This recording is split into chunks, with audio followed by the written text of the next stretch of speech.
ভালো হজম শক্তি মানে সুস্থ জীবনযাপন। শরীর ঠিকমতো কাজ করতে হলে প্রয়োজন খাবার থেকে পুষ্টি গ্রহণের সঠিক প্রক্রিয়া, আর তার জন্য চাই কার্যকর হজম ব্যবস্থা। কিন্তু হজমে গড়বড় হলেই দেখা দেয় গ্যাস, পেট ফাঁপা, অলসতা কিংবা সার্বক্ষণিক অস্বস্তি। তবে চিন্তার কিছু নেই, বাড়িতে কয়েকটি সহজ অভ্যাস গড়ে তুললে আপনি সহজেই হজম শক্তিকে মজবুত করতে পারেন। চলুন দেরি না করে শুরু করা যাক।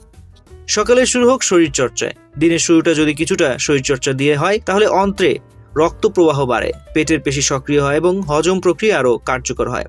হাঁটা, হালকা জগিং বা যোগ ব্যায়াম যে কোনো কিছু হতে পারে শুরু। নিয়মিত ব্যায়াম শুধু শরীর নয়, হজম ব্যবস্থাকেও রাখে সজীব। খাওয়ার আগে 1 কাপ আদা চা। আদা শরীরের প্রাকৃতিক হজম শক্তি বাড়াতে সহায়ক। খাওয়ার আগে 1 কাপ উষ্ণ আদা চা গ্যাস্ট্রিক রস উৎপাদনে সহায়তা করে, যা খাবার ভেঙে ফেলতে সাহায্য করে।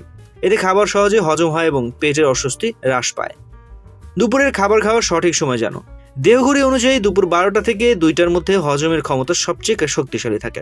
এই সময়টাতে পেটের পাচন ক্রিয়া সবচেয়ে ভালো কাজ করে, ফলে বড় ও সুষম খাবার এই সময় খাওয়া হলে তা সহজে পরিপাক হয়। চেষ্টা করুন এই সময়টাতেই দিনের প্রধান খাবারটি গ্রহণ করতে। খাবারের পর পুদিনা চা। ভরা পেটের অস্বস্তি, গ্যাস বা পেট ফাঁপা, এই সব সমস্যার সহজ সমাধান হতে পারে 1 কাপ পুদিনা চা।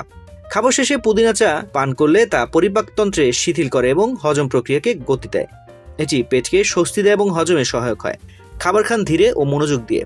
শুধু কি খাচ্ছেন তা নয়, কিভাবে খাচ্ছেন তাও গুরুত্বপূর্ণ। দ্রুত খেলে ঠিকভাবে চিবানো হয় না, যার ফলে হজমের সমস্যা দেখা দেয়। প্রতিটি খাবার চিবিয়ে ধীরে ধীরে খেলে লালারস খাদ্য ভেঙে ফেলতে সাহায্য করে এবং অন্ত্রে চাপ পড়ে না। মাইন্ডফুল ইটিং মানে শুধু শরীর নয়, মনকেও প্রশান্ত রাখা। স্বাস্থ্য বিষয়ক এমন নানা তথ্য জানতে ডেইলি হেলথের সঙ্গেই থাকুন।